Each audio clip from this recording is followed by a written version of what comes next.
प्रभु ने कहा, यदि तुमको राई के दाने के बराबर भी विश्वास होता तो तुम इस शहतूत के पेड़ से कहते कि जड़ से उखड़कर समुद्र में लग जा, तो वह तुम्हारी मान लेता।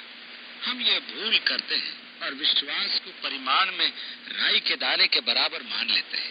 यीशु के कहने का अर्थ ये नहीं था कि एक राई के दाने जैसा विश्वास, परंतु उसके कहने का अर्थ था कि हमारे अंदर छोटा सा विश्वास भी चमत्कार कर सकता है।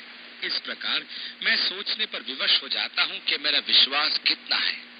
मैं इसकी व्याख्या करता हूँ। राई का वह छोटा सा दाना जब बोया जाता है और जब वो अंकुरित होकर भूमि को चीरता हुआ बाहर आता है, तब उसकी तुलना में वह भूमि जिसे चीरता हुआ बाहर निकलता है तो यह पहाड़ के सदृश ही है।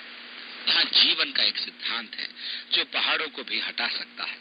जब शिष्यों ने विश्वास बढ़ाने की याचना यीशु से की, तब यीशु ने उन्हें यह बात कही जिससे कि उन्हें ज्ञात हो जाए कि उनका विश्वास कितना है। यदि मानक यही है तो मैं भी शिष्यों के साथ हो जाता हूँ कि प्रभु मेरा विश्वास बढ़ाए। विश्वास का विषय बड़ा कठिन विषय है। कितनी बार हम लोग अपना विश्वास बढ़ाने का प्रयास करते हैं।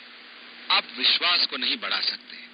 मनुष्य को सांत्वना और सहायता की आवश्यकता तभी होती है जब वह बीमार, दुर्बल या निराश हो, और अक्सर उससे कहें, यदि आप में थोड़ा सा भी विश्वास होता है तो आपकी ये दशा नहीं होती। क्या सहायता कर रहे हैं या आप उसको मार रहे हैं? आप तो एक प्रकार से उसे मानो लात मार रहे हैं। आप अय्यूब के मित्रों से अच्छे नहीं हैं। विश्वास न उत्पन्न किया जा सकता है और न ही बढ़ाया जा सकता है। विश्वास परमेश्वर का वरदान है।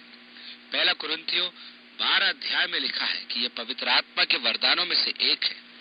परमेश्वर आपके मन में विश्वास डालता है तो ये तो बड़े गौरव की बात है, परंतु यदि वो ऐसा न करे तो? अतः शिष्य ने उचित ही कहा था, हमारा विश्वास बढ़ा।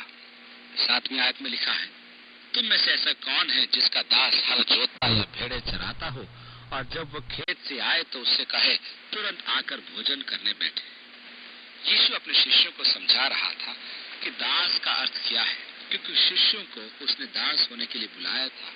हम भी उसके दास हैं। हमारा स्वभाव यह है कि हम परमेश्वर की सेवा करते करते थक कर चूर हो जाते हैं तो अपनी पीठ ठोक कर कहते हैं कि हमने बड़े निष्ठा से परमेश्वर की सेवा की है। उसे हमारा आभार हम ये